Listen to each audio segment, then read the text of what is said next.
52nd summit of the G7 with the participation of His Excellency President Abdel Fattah el-Sisi and the significance of Egypt's participation in such important summit in such critical time amid all the geopolitical conflict, challenges and crises in the Middle East and in the whole world.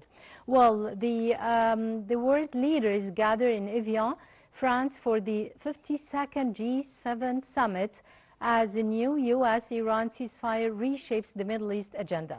Talks now focus on reopening the Strait of Hormuz, nuclear negotiations, and the war also in Ukraine, with President el-Sisi holding new and key bilateral meetings on negotiation and stability. Let's watch.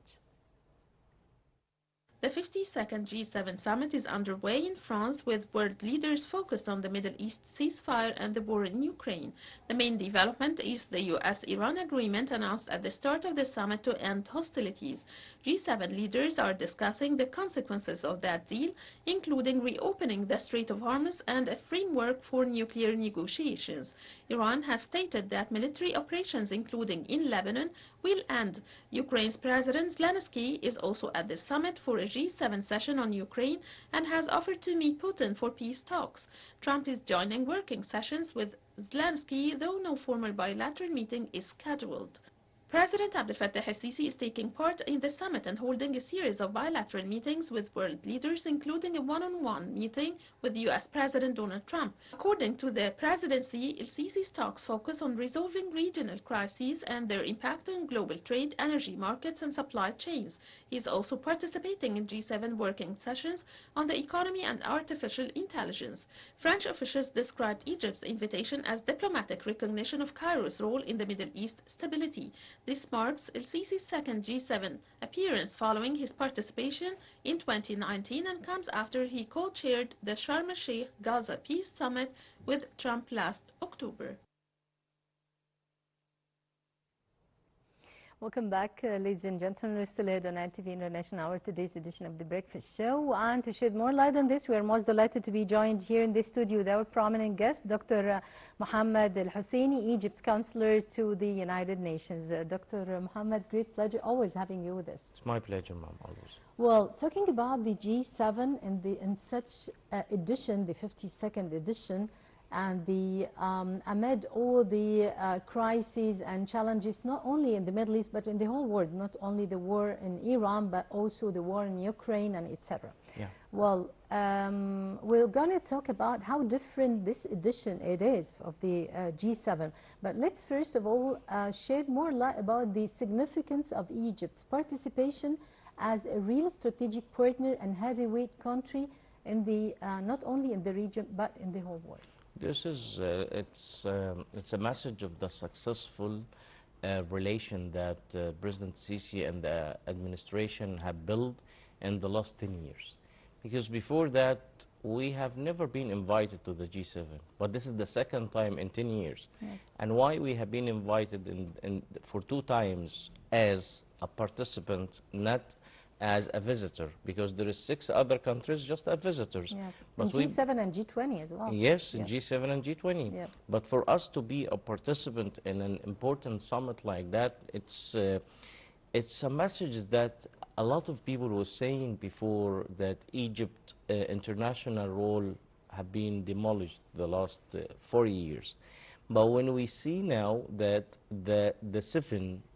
the most powerful 7 countries in the world that invite us and bring us to the table as a participant with them, it's a message that Egypt have successfully returned back to its great role in the history. Mm-hmm. And number 2, Egypt have built a sustainable relations with all its neighbors.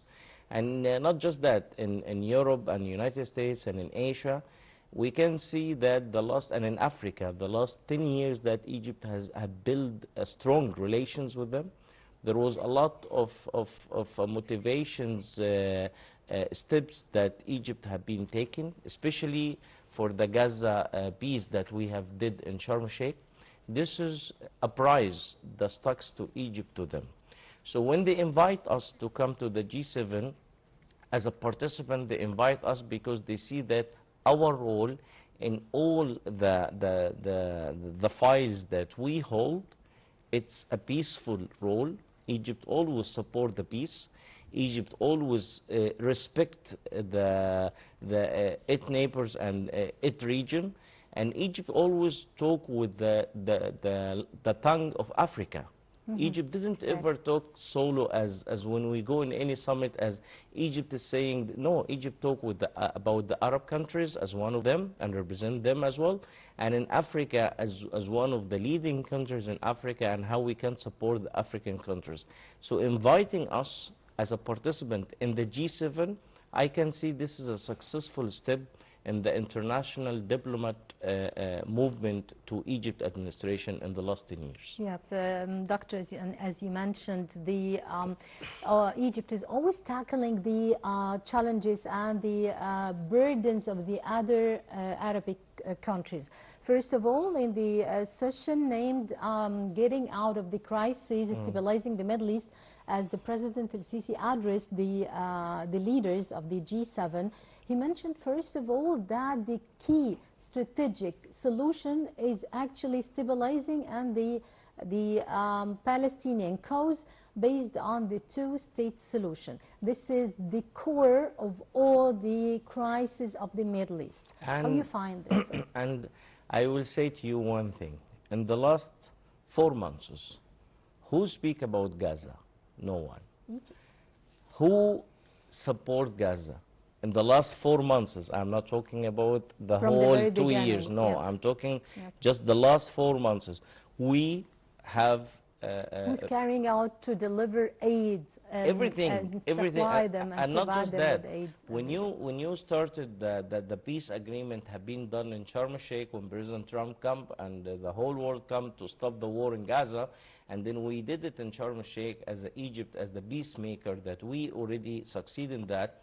There is 2 steps. The first step we finish it, and the second step, Israel, this cancer in our region, have destroyed 56% of what have been agreed. Yep. Because for them that you put them in peace, it's look like this bloody administration in Israel is look like when you talk about peace, when you bring them to do the peace, it's look like you are giving them a disaster, because what they know is the blood and the war. Exactly. So Egypt is the only dam, I can say the high dam in the front of Israel for the Gaza people. And in the G7, the only person who talk about Gaza rights and reaching the second stage of the peace agreement is President Sisi. That's how Egypt support the Palestinian, and that's how Egypt, its borders is always open, it never been closed.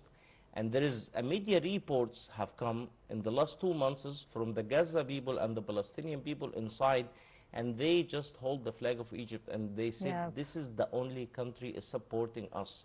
We only receive the aid and the decent aid to our people just from Egypt. So for you, not just to mention about the Palestinian-Israeli situation and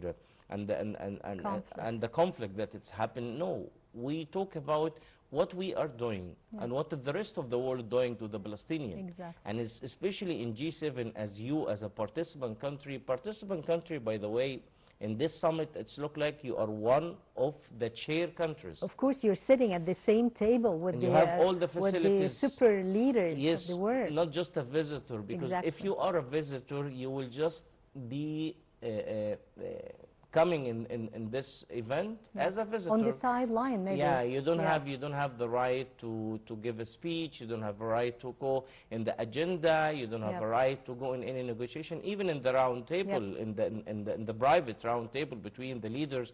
You cannot go inside. But Egypt, no, is one of them. So when you see that, why they invite us in the G7, economical wise? First of all, Egypt now, we can say that we are after the Strait of Hormuz situation happened, and this is the first time in the modern history that nobody can imagine that Iran will close the Strait of Hormuz, and nobody had been imagined that not the food supply, the energy supply, and the whole world will be paralyzed like that because of this situation of the Strait of Hormuz. Yeah. So the GCC countries now is looking to a different line. Yeah. And this different solution is Egypt. Why? Because we have developed in the last 10 years our seaports, the refinery stations, and we open a new lines with Europe, which is Egypt, Italy, and also with Cyprus. So now we have the position. And working as well parallel on other waterways, And other waterways. alternatives of Yes. the Strait of Hormuz. And here it's look like, and how I see now the nearing situation is coming, and how the leaders in the GCC, especially His Highness Sheikh Mohammed bin Zayed, the President of United Arab Emirates, how he becomes so close to Egypt in this time, and of course Crown Prince Mohammed bin Salman for Saudi Arabia. For now, they are coming in a vision that of making GCC with Egypt will have look like a line of partnership, and how we can, and how they can take our ports to reach Europe. Because how this war stopped? This is the first question that we need to ask, because this war stopped by the European countries and India, how they put all the stress in the Republican there in US, and to President Trump administration, that there is no any interest for us for what you have did in the world. There is no any situation for us to bring us down, and now our power, our energy is stopped because the GCC cannot export. So we will not go to Putin in Russia and ask him to supply us with the gas. No, this will not ever happen. So you need to stop the war. That's why the situation become more near with Iran, and then now they are going to the MOU by Friday. Yeah, and as you mentioned, how is the back-to-back meetings with President El-Sisi and first of all, for example, with the President Trump, supposed to build on what Egypt approached and reached through the Sharm el-Sheikh peacefire agreement and peace deal agreement, to start to push ahead to get into the second phase of the deal? This will be how President Trump is looking to you.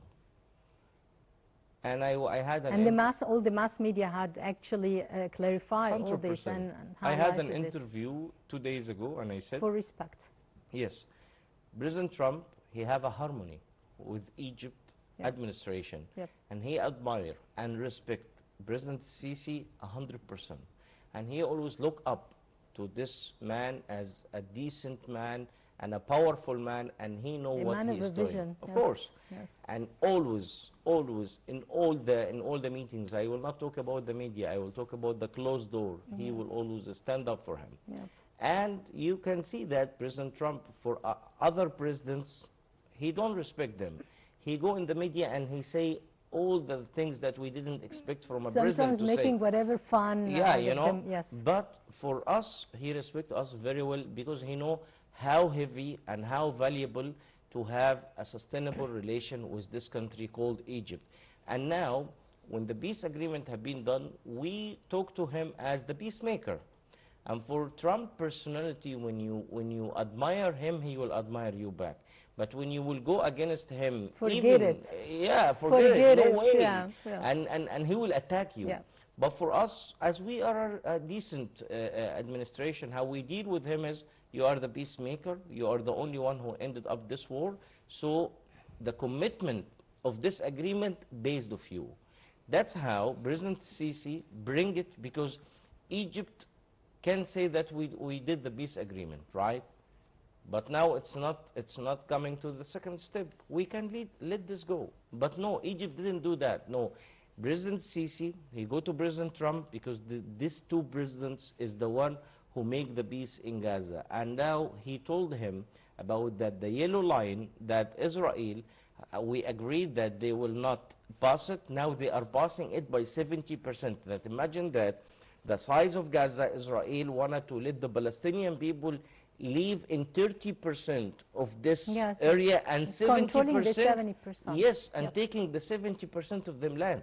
So the Gazan people is really suffering, is really, really suffering right now. And nobody's watching them. That's why President Sisi bring it to President Trump as this is your commitment and we respect your commitment and we want you to encourage and give the notification to the Israeli administration to stop what they are doing and to keep going in the peace agreement that we did in Sharm el-Sheikh. Exactly, as you mentioned, he's just bringing him the real picture of the whole scene in Gaza inside. Of course, he's not getting the right picture out of the Israeli side, of course. Nobody care now because everyone now care about the Iranian, Israeli, American war. And the impacts of this and the impact war.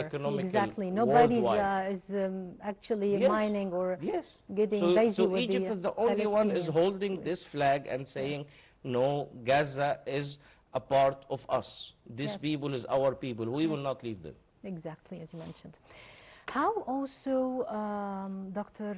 Mohammed, how also the back-to-back meetings and the participation of Egypt could actually convert the diplomatic and political harmony between Egypt and the EU leaders into tangible developmental projects on the ground. And actually we've witnessed yesterday that Egypt signed a huge and big deal with the European Union in the field of the green energy. Look, about the green energy and especially the green hydrogen, that this already 25 years ago, the European Union and the European countries is the one with China is the one who have started this kind of energy. Egypt, the last 10 years exactly, not before that, have started to give a care and have started to give an eye of the natural resources we have it in our country. That for the wind energy, we are one of the countries in the Middle East that the sun is coming with a powerful solar when you generate it. So we took this, and when President Sisi go in Europe the last year to the Scandinavian countries, and the Scandinavian countries is where this energy is come out. And then we sign an agreements with them. Before, when you sign an MOUs, I'm talking about the previous administrations in Egypt, when you sign an MOUs, you just sign an MOUs and the media talk about it, but nothing happened after that. Exactly. But when you go here, how the difference is. When you go and you talk, you have already a planet, you have already a factory, you have already a project, and then you go and you have an action plan and action timetable. And we talked about this last time, if you remember, that we talked that Indeed. Egypt now, when we go and talk to anyone or any country or any corporate companies to come and invest in our country, we don't go and say we will do. No, we will say we have this and we want your partnership to make this more expand and to make this energy export to Europe. So for them, they already deal with us and they have monitored how Ministry of Energy in Egypt succeed in the last 3 years. And just 2 weeks ago, the Minister of Energy and Petrol, he come and say, we have paid all the liabilities to the foreign companies in Egypt. There is no foreign company for the exploration, for the oil, for the gas, have $1. We are zero debts to these companies. So that's why the private sector in Europe have been encouraged. The encourage is coming in which shape? That this country is a commit country, they respect the contracts, and now we can go and invest more. That's why we signed this agreement, and today President Sisi is visiting 4 or 5 factories, one of the biggest factories in France, and he is meeting some businessmen from Europe also for the energy, because this is the main focus to them. Europe, when you go there, you will find now everything is changing from the oil and gas to electricity and the energy based of the sun, based of the winds. This is now the source to them, because they don't have this natural resource, and this is a weakness to them. So the European countries and the European administration, it changed this now, and the main focus to them is the Middle East, because Middle East is the source of power to them. Yeah. Well, let's get a little bit back to look closer to the real picture of this edition of the G7 this year, how it is different. Number one, there's a great rift between the European countries and the U.S. leader, President Trump, and of course after imposing the tariffs, etc. Also, the club of the G7 is supposed to turn from democracies and economic issues into the supply chain and energy supply chain club. So how you look at a bit different? How I can say it's different because of Donald Trump. Exactly. Not because of the G7. Exactly. This man, when he take the leadership in the White House, he have been look like an enemy of everyone, especially the European countries. No, he's searching first of all for his interest and the interest of America first. Yeah, America first. But when when you search for America first, you need to respect the other nations, because we are in 2026. We are not in 1920. 100 years ago, when you was talking about the biggest powerful countries, there was look like the whole world will be afraid. Look like Germany, look like the Soviet Union. When you talk about these ages, when it was just a bloody ages, that the whole countries will be afraid to go in any kind of even a negotiation with those administration at that time. But in 2026, nobody afraid. And I'll give you a small example is Iran and USA. USA is the most powerful country in the military in the planet, and Iran, they don't have a military, okay? But Iran have been stood with them for 2 wars now, and I'm not encouraging them. No, we are totally against Iran for what they did to our Arab countries. Yes. But I'm just talking about as a small example that a small country comparing to the U.S. could confront and they confront stay and till they the end. didn't and he didn't win anything. Yep. Strait of Hormuz was opened before, so you didn't do anything.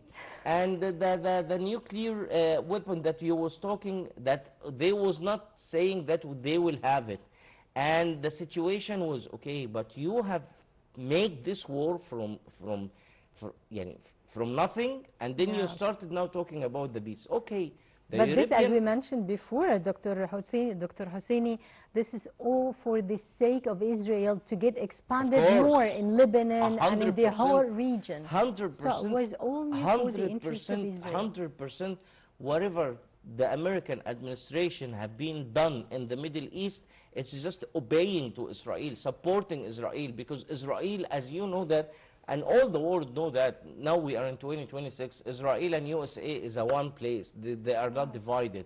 And whoever is controlling, we know that, and how Israel is controlling in the US, and how US is supporting Israel. This is look like to them since the Second World War, how it is. But when we talk about the European countries and European leaders, they are a peaceful leaders. Nobody of them have been attacking anyone. They always go in the peace and they respect everyone. But when Trump take the administration, he come against every one of them. He even insults some of the wives of the leaders. So there was a tense atmosphere between Europe and US. And especially when you see that when President Trump come in this summit, and how he was shaking the President Macron hand, he looked like he don't want to. There was a dispute between the French president and also the counselor, the German counselor, Merz, and for the first time with the American administration. And this is years ago. It didn't happen, because when you talk about as how we have been learned. The diplomat relation and how you represent the organization, how you represent your country, there is look like a book for that, but we all go the administration in the US have come against that. But this summit, I can say, now there is a harmony between them. I can say President Macron have succeeded have succeeded 100% in this summit to bring President Trump more calm, to talk about the peace agreement, to talk about the economical situation that the world now is suffering since 4 months ago, to talk about how to make the visions more near, to come out with a statement between the 10 leaders, and that's why Egypt is there, and also Qatar and UAE, and how we can support the energy supplies to the planet, how we can put just peace, peace, peace, peace. Yep, anyway, there are so many details to get through, Of I mean, concerning this topic, but unfortunately we got run out of time. Yeah. Dr. Mohammed Yes. Hamza Al-Husseini, Egypt's counselor to the United Nations, many thanks for your insights and for It's an being with honor. us. It's an honor. Have a nice Thank day. you so much. Well, ladies and gentlemen, short break and we'll be right back.